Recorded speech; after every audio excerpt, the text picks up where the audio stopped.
meteorites that have struck the space station, but luckily we do protect the space station from anything much larger than an apple size that could be in orbit around the Earth or could strike it.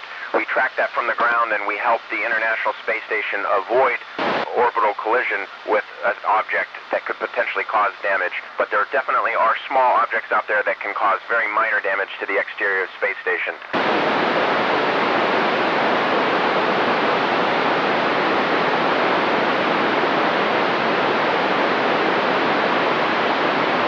That's a very interesting question, and as we come into space, we realize that there are definitely, we make it more and more accessible to more and more people, and that would include being inclusive of those people with disabilities. In addition, some of the science and technology that we develop on board the International Space Station could help improve life for people who have disabilities living on Earth.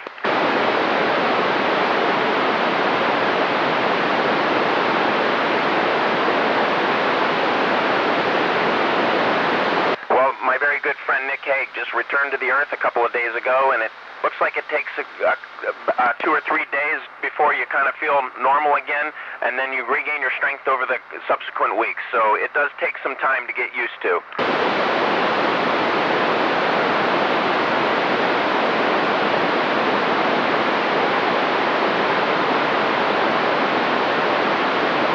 I think that if you packed a snowball into some sort of container where you could get it to the International Space Station and you could open up inside the International Space Station, it wouldn't melt any faster inside the space station. But if we took it outside into open space, like on my spacewalk, it would almost instantaneously vaporize.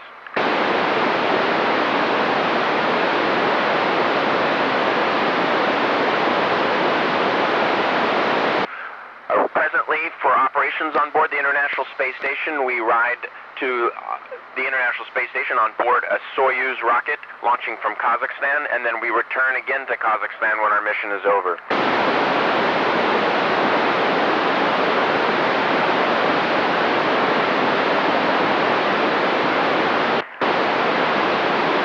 Well, I just so happen to be a medical doctor by training, and so if I cut myself, I probably would, well, if any of my crewmates cut themselves, I would help them. I would probably be the logical person for them to go to. If I cut myself, my crewmates are also trained to assist with such injuries like that. And so we all help each other, and there's no requirement to have a doctor on board, but we just so happen to right now.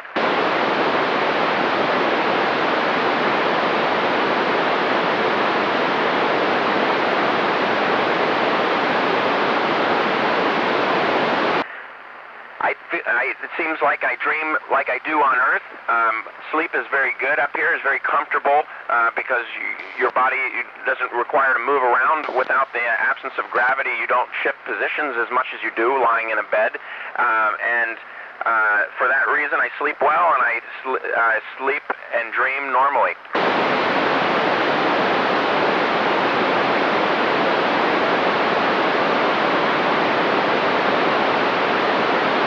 If we were out in deep space, it would theoretically go on forever and ever. If you went outside of the space station and you kicked it, it would also take off in its own direction, but it basically would stay in orbit around the Earth, just like the International Space Station.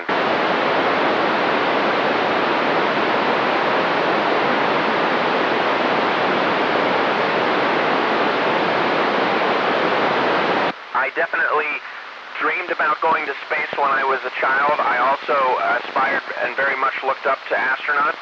And no, I'm not disappointed at all. We work with wonderful people, and we have a wonderful job up here on the space station, but also a wonderful job back on Earth representing our space agency, our country, and the International Space Station.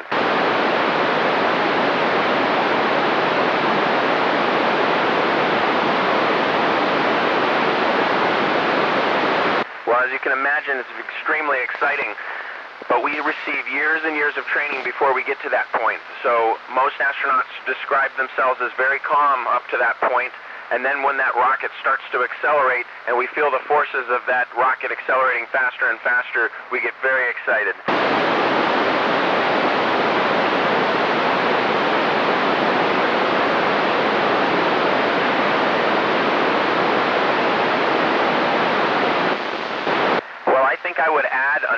module, having more and more space up here, always exciting. Right now it's about the size of a house that had about 5 bedrooms, so it's plenty of space for 6 people, but if we had more, it would be even more fun.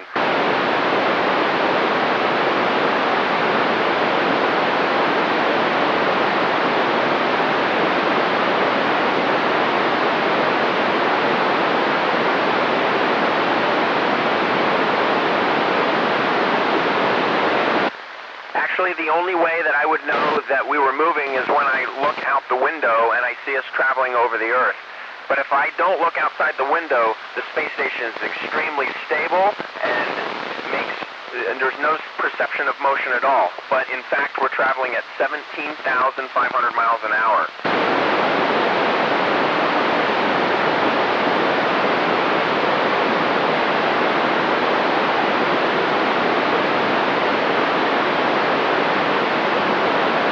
Just like airplanes on the ground are helped by air traffic control to prevent them from colliding with one another, we have extensive ground teams that keep track of where satellites are and where the International Space Station is and make sure that they deconflict that at all times. And if we ever needed to perform a maneuver, we can fire thrusters and change our orbit slightly to avoid a collision.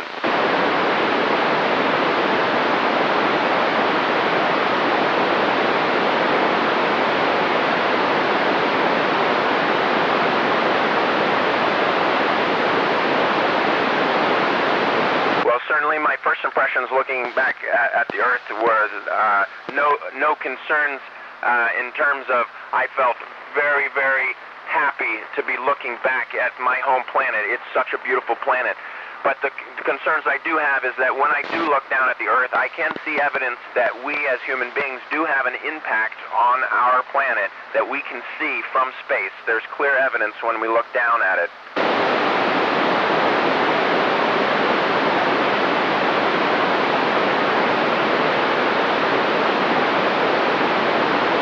Certainly the planet that we see best is Earth. It fills the windows that we look out. But we also see the moon, which is a satellite, of course, of the Earth that we can see occasionally. But one of my crewmates was able to pull out binoculars, and we were able to see Jupiter